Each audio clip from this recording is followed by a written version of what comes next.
नमस्कार, मैं हूं संजय शर्मा। आप देख रहे हैं 4 पीएम न्यूज़ नेटवर्क। मुझे लगता था कि आज शायद मैं आप लोगों से जो रोज़ संवाद करता हूं, वो कर नहीं पाऊँगा। दरअसल दिन में सुप्रीम कोर्ट में तारीख थी, तो मैं दोपहर के बाद तक वहाँ व्यस्त रहा और फिर मुझे फ्लाइट पकड़नी थी। एयरपोर्ट पे आया तो एयरपोर्ट पे बहुत शोर-शराबा होता है, लेकिन ईश्वर की कृपा से मुझे एक छोटी-सी जगह मिल गई है, जहाँ से मैं बैठ के आपसे बातचीत कर सकूँ। तो पहले तो सब दर्शकों को मैं बता दूँ, उनका आभार व्यक्त कर दूँ कि सुप्रीम कोर्ट ने ऐतिहासिक फैसला दे दिया। दरअसल 29 तारीख को जब मेरा यूट्यूब बंद किया गया था और भारत सरकार की तरफ से यूट्यूब को लिखा गया था कि मैं नेशनल सिक्योरिटी के लिए खतरा हूँ, तो मुझे बहुत दर्द हुआ था कि मैं देश के लिए एक जान दे दूँ 1 मिनट में और मेरे लिए कह रहे हैं नेशनल सिक्योरिटी को खतरा है। तो वो मुझ पे टेस्ट कर रही थी, अगर मेरा चैनल बंद हो जाएगा तो फिर देश के बाकी, चाहे वो रवीश कुमार हो या कोई भी हो, उन सबके चैनल बंद कर लेंगे, आसानी से बंद कर लेंगे। तो वो मुझ पे प्रयोग करके देख रहे थे कि क्या होता है। मैं सीधा सुप्रीम कोर्ट आया, सुप्रीम कोर्ट में आके रिट करी और रिट करने के बाद में भारत सरकार को नोटिस जारी हो गया कि आपने किस तरह बंद किया, क्योंकि बिना नोटिस ये बंद नहीं किए जा सकते। अब कपिल सिब्बल साहब, मेरे अधिवक्ता हैदर साहब, तला साहब, ये खड़े हुए। अब कपिल सिब्बल साहब का भारी भरकम नाम है और कानून के इतने विशेषज्ञ हैं, तो सरकार को नोटिस जारी कर दिया गया। अब सुप्रीम कोर्ट में आज तारीख थी।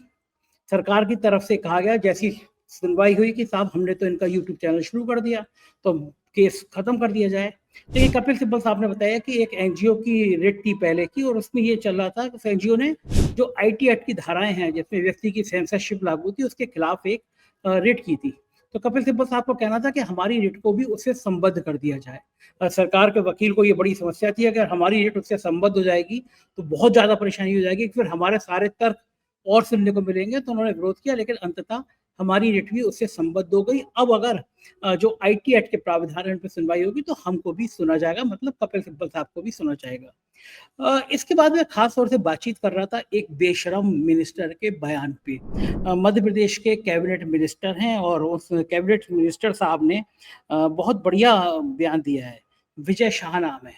और आपको याद होगा, सोफिया कुरैशी जो ब्रीफिंग करने आ रही थी, जब भारत पाकिस्तान के बीच में झड़प चल रही थी, तो ब्रीफिंग करने आ रही थी। पूरे देश में सोफिया कुरैशी को इतना सम्मान दिया गया, मतलब एक एक व्यक्ति ने सम्मान दिया कि ये महिला है जिसने एक जवाब दिया पाकिस्तान को, क्योंकि पाकिस्तान लगातार हमारे देश में जो धर्म पूछ के जो मारने वाली बात थी, जिसको गोदी मीडिया ने भी बहुत फैलाया।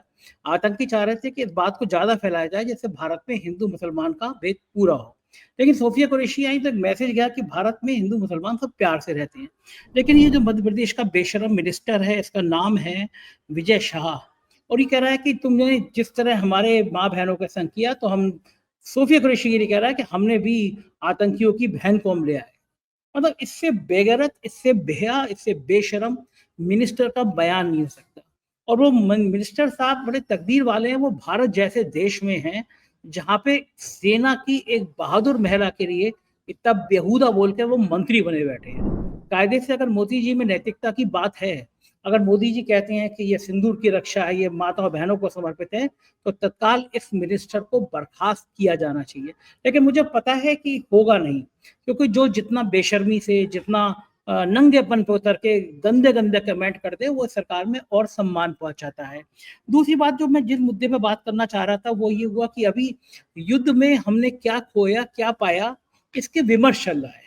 जिस तरह की सेंसरशिप लागू है, 4 पीएम को सिर्फ इसलिए बंद कर दिया गया कि हमने सवाल पूछा था, भाई पहलगाम में सिक्योरिटी क्यों नहीं थी, आतंकी कहाँ से घुस गए, तो 4 पीएम को प्रतिबंधित कर दिया गया। लेकिन बड़ा सवाल अब भी आ रहा है कि राफेल के शेयर क्यों गिर गए। टेलीग्राफ ने छापा कि राफेल विमानों को पाकिस्तान ने गिरा दिया। मैं दुआ करूंगा कि ये खबर झूठी हो, गलत हो, पाकिस्तान की औकात ना हो कि वो राफेल की तरफ आंख उठा के देखे। लेकिन भारत के एक अखबार टेलीग्राफ ने छापा कि राफेल को मार गिरा है, तो कम से कम देश की जनता को सच्चाई पता चलना चाहिए। ये कोई ऐसी चीज नहीं है जो देश के खिलाफ हो। कोई लड़ाई में हम मार जीत रहती है, हमने भी बहुत सारे मारे होंगे उनके, लेकिन देश से जब छुपाया जाता है तो बहुत सारे सवाल पैदा होते हैं। और जिस तरह से राफेल कंपनी के शेयर लगातार गिर गए, उसमें सोशल मीडिया पे बाढ़ आ गई कि राफेल जहाज गिर गए तो कंपनी का भट्टा बैठ गया और शेयर सारे सारे डूब गए। और उधर प्राइम मिनिस्टर साहब, लोग हैरान थे कि अमेरिका चाचा चौधरी बन के बीच में आ गया, भारत लताड़ेगा उनसे, कैसे आ गए। लेकिन अमेरिका का संबोधन में नाम भी नहीं लिया। और सबसे बड़ी प्रधानमंत्री जी की बलिहारी है, वो अपना फोटो वीडियो शूट करने चले गए। बाकायदा एक वीडियो शूट हो गया, प्रधानमंत्री जी आराम से घूम रहे हैं सैनिकों के बीच में और बिल्कुल डॉन की तरह से, और वो वीडियो शूट होके वायरल हो गया। अब आप सोचिए कि क्या हमारे देश के नेताओं का, हमारे देश के प्रधानमंत्री को इतने बढ़िया परिधान पहन के इस तरह नेताओं की तरह जाके सैनिकों के संग वीडियो शूट करा के उसको जारी करना ज़्यादा बड़ी बात थी, या भारत अमेरिका के दबाव में क्यों है ये देश को बताना ज़्यादा ज़रूरी बात थी। सारी पॉलिटिकल पार्टियों ने, विपक्ष ने प्राइम मिनिस्टर का साथ दिया, सब ने दिया, देना भी चाहिए। युद्ध के समय में भारत के एक-एक व्यक्ति को मतभेद भुलाकर सरकार के साथ खड़ा होना चाहिए। हालाँकि युद्ध नहीं हुआ, बस रूपक्या लियाकत जैसी महान पत्रकार ने लिख दिया कि युद्ध हो गया है। ना तो भारत ने कहा कि युद्ध है, ना पाकिस्तान ने कहा ये युद्ध है, लेकिन रूपक्या लियाकत को सपने में युद्ध नज़र आ जाता है। वो मोदी जी की भक्ति में इतना लीन रहती हैं कि उन्होंने लिख दिया युद्ध है। लेकिन सवाल ये है कि इसमें हमने क्या खोया और क्या पाया? और क्या हमारी कमियाँ रहीं और क्या हमारी अच्छाइयाँ रहीं? देश को तो ये जानने का हक है। केवल हर बार किसी का मुँह तो बंद नहीं कराया जा सकता कि साहब पुलवामा पे अगर आप पूछोगे तो आप राष्ट्र के विरोधी हो। अगर आपने पूछ लिया कि पुलवामा पे आरडीएक्स 350 किलो कहाँ से आया? जो सड़कें इतनी सुरक्षित थी उस पे 350 किलो आरडीएक्स लेके व्यक्ति कहाँ घूम रहा था? आप ये सवाल पूछ के देख लीजिए। बस आप राष्ट्र विरोधी हैं, आप देश विरोधी हैं, आपको पाकिस्तान चले जाना चाहिए। मतलब आप आँखें बंद कर लीजिए, आप बिल्कुल पूछिए मत कि साहब राफेल का मामला क्या है? क्योंकि अगर आप पूछेंगे तो ये राष्ट्र विरोधी बातें हो जाएँगी। आप मुझे बताइए क्या ये राष्ट्र विरोधी बातें हैं? क्या हमें जानने का हक नहीं है? एक ब्रिगेडियर हैं आर्मी के, उन्होंने मुझे फ़ोन किया और कहा कि संजय जी मुझे इतना दुःख हो रहा है, ये देश कहाँ पहुँच गया। उन्होंने कहा हमें कुछ खबरें देखनी है भारत-पाकिस्तान के तनाव के बीच में, तो हम कहाँ देखेंगे? अंतर्राष्ट्रीय दूसरे मुल्क में रहने वाले लोग कहाँ देखेंगे? वो इंटरनेशनल चैनल देखेंगे, वो सीएनएन देखेंगे, वो बीबीसी देखेंगे, और इन चैनलों को भारत में रिपोर्टिंग नहीं करने दी जा रही है। कोई पक्ष बयान ही नहीं दे रहा है, तो वो पाकिस्तान से फ़ीड ले रहे हैं। पाकिस्तान जो भी कह रहा है उसको आधार बना के वो लोग खबरें दिखा रहे हैं। हमारे देश क्या क्या सूचना प्रसारण मंत्री केवल इसमें व्यस्त थे कि 4 पीएम कैसे बंद हो जाए। इसमें व्यस्त नहीं थे कि भारत की सेना की उपलब्धियाँ जो पाकिस्तान कर रहा है, उसके बारे में खंडन तत्काल बताएँ, भारत की उपलब्धियाँ बताएँ। वो भी पाकिस्तान के झूठे फैक्ट को कौन चेक कर रहा था? जुबैर, जिसको आप आतंकवादी कहते हैं, जेल भेजने की धमकी देते हैं, वो पाकिस्तान के इस झूठे सच्चे प्रोपेगेंडे को खत्म कर रहा था। मैं कहूँगा जुबैर ने जो काम करके दिखाया वो आर्मी का कोई बड़ा अफ़सर की तरह ही उसने काम करके दिखाया, उसी तरह मोर्चे पे टिका रहा। लेकिन लेकिन इन सब चीज़ों की ज़रूरत कहाँ है? आम आदमी पार्टी के सांसद हैं संजय सिंह, उन्होंने बहुत महत्वपूर्ण सवाल पूछे हैं और मेरी दृष्टि से जो सवाल हैं, वो किए जाने चाहिए। उनका सवाल है कि पहला सवाल है कि जब भारत की सेना पाकिस्तान अधिकृत कश्मीर पर कब्जा कर सकती थी, 21 के 21 आतंकी ठिकानों को तबाह कर सकती थी, बलूचिस्तान को पाकिस्तान से अलग कर सकती थी। ऐसे समय पर ट्रंप के कहने पर आपने सीज़ फायर की घोषणा क्यों की? बिल्कुल जायज़, 100% जायज़ सवाल। दूसरा सवाल, पूरा देश पूछ रहा है कि ऑपरेशन सिंदूर की शुरुआत बहनों के माथे से सिंदूर उजाड़ने वाले आतंकवादियों को मारने के लिए हुई थी। वो आतंकी कहाँ हैं? आप मेरे को बताइए ना, कायदे की बात है। आपने 4 आतंकवादियों को कि घुस के मारेंगे और उनका जवाब देंगे और ये करेंगे। आज कुछ ज़िक्र ही नहीं है वो आतंकवादी कहाँ चले गए? वो पाकिस्तान वापस चले गए, हमारे यहाँ घूम रहे हैं, पता नहीं। उन आतंकवादियों को मौत के घाट कब उतारा जाएगा, ये भी संजय सिंह ने पूछा है। तीसरा सवाल, कल जो ट्रंप ने आपके संबोधन से कहा कि दोनों देशों को व्यापार की बंदी कराकर धमकी देकर उसने सीज़फायर करा दिया। एक-एक हिंदुस्तानी जानता है कि अमेरिका का पाकिस्तान के साथ कौन-सा व्यापार हो रहा है। जो खाने को मोहताज है वो क्या व्यापार करेगा? व्यापार तो भारत के साथ हो रहा है। तो आपको व्यापार की धमकी लेकर दबाव क्यों डाला उसने और आपने जवाब क्यों नहीं दिया? चौथा सवाल, ट्रंप कह रहा है कि पाकिस्तान महान शक्तिशाली देश है। आप खुलेआम कहिए कि पाकिस्तान आतंकवादी देश है। कहना भी चाहिए भई, आपके ऊपर आरोप है कि नवाज़ शरीफ की बिरयानी खाने आप गए। आपने जहाज़ उतार दिया वहाँ पे, तो आपको कहने अब आपको ही कहना पड़ेगा कि पाकिस्तान आतंकी देश है। बुलाइए संसद का सत्र, हम सब मिलकर पास करेंगे, पाकिस्तान आतंकीवादी देश है। ये संजय सिंह का कहना है कि सत्र बुलाइए और पूरा विपक्ष कहेगा कि पाकिस्तान आतंकी देश है। 5वां सवाल, प्रधानमंत्री जी आपने कहा कि ये आतंकवादी घटनाओं को आगे अंजाम नहीं देगा, सैन्य दुस्साहस नहीं करेगा। जैसे ही सीज़फायर का ऐलान हुआ 3 घंटे के भीतर इसका उल्लंघन हुआ, कैसे उसने दुस्साहस दिखाया। आपके गृह राज्य गुजरात के कच्छ में सीज़फायर का उल्लंघन हुआ। कल जैसे ही भाषण खत्म हुआ फिर सीज़फायर का उल्लंघन हुआ। अमृतसर में फ्लाइट नहीं उतर पाई, आप पाकिस्तान पर भरोसा कर रहे हैं, इनके जवाब दीजिए। अब मुझे बताइए कि अब कुछ लोग सोशल मीडिया पे लिख रहे हैं कि संजय सिंह देश के गद्दार हैं। अब इसमें से कौन-सा ऐसा सवाल है जो देश के गद्दार है? बल्कि मैं कहूँगा ये वो सवाल है जो देश के हित में है। तो किसी भी भारतीय को करना चाहिए, जानना चाहिए, हर भारतीय का खून खूल रहा है कि आप अमेरिका के आगे इतना डर के बैठ गए, आपकी हवा खराब हो गई और आप दोष दे रहे हैं, नाटक कर रहे हैं, सैनिकों के पास जाके वीडियो बना रहे हैं, शूट करा रहे हैं, रील बना रहे हैं। आपका एजुकेशन मिनिस्टर मध्य प्रदेश का, और वो कर्नल सोफिया के लिए इतनी अभद्र भाषा का इस्तेमाल कर रहा है।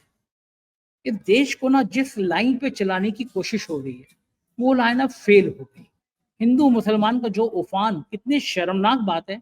आतंकियों ने धर्म पूछ के मारा, जिससे भारत में बलवा होता, इस बात को होता। और आप सोशल मीडिया पे किसने ट्रोल किया? 4PM ने किया। 4PM पहले दिन से कह रहा है कि जो आतंकी चाहते हैं वो मत करो, मत पूछो ये सवाल कि धर्म पूछ के क्यों मारा गया। लेकिन भारतीय जनता पार्टी के राज के इकाई ने दिया, धर्म पूछ कर मारा, जाति पूछ कर नहीं। यानी यहाँ भी वो जाति पहले ले आए। कितना शर्मनाक, कितना बेशर्मी भरा बयान है। 4PM लगातार कह रहा है कि देश में हिंदू मुसलमान की एकता सबसे जरूरी है, सबसे ज्यादा महत्वपूर्ण है, लेकिन आप उसको प्रतिबंधित कर देंगे और जो आग लगाने वाले नफरती चिंटू हैं उनको और बढ़ावा देंगे कि आप बढ़ते रहो, आप आग लगाते रहो। क्योंकि उनको पता है कि जितना हिंदू मुसलमान का खेल होगा, जितनी नफरत बढ़ेगी, उतना ही इनका कारोबार बढ़ेगा, उतना ही इनकी वोटों की फसल बढ़ेगी। तो ये मुद्दे थे जिससे मुझे लगा कि विमर्श करना आपसे जरूरी है। एयरपोर्ट पे बैठा था और मुझे नहीं पता कि ये वीडियो कैसे आया होगा, कैसी आवाज आई होगी, लेकिन बड़ा दुख होता है। मुझे लगता है कि जिस पाकिस्तान को हम कहते थे चींटी जैसा देश है, मसल के रख देंगे, उस पाकिस्तान के संग क्या क्या हुआ ये बताने की हिम्मत प्रधानमंत्री नहीं कर रहे हैं। संबोधन में अमेरिका का नाम नहीं ले रहे हैं। हमारा देश अमेरिका का इतना गुलाम क्यों हो गया? एक इंदिरा गांधी थी, तो साहस तरीके से वो अमेरिका कह रहा था हम 7वां बेड़ा भेजेंगे, इंदिरा गांधी ने कह दिया 9वां 10वां 12वां कोई बेड़ा भेज दो। 2 टुकड़े कर दिया, बांग्लादेश बना दिया। और एक आज हमारे 56 इंच के साहब, क्या कहूँ, मतलब खराब शब्द बोलूंगा तो फिर बुरा लगेगा। इस दौर में मैं खराब शब्द बोलना नहीं चाहता, लेकिन प्रधानमंत्री जी आपने बहुत निराश किया। भारत के लोगों का बहुत अपमान हुआ, अमेरिका की इतनी हैसियत बढ़ी।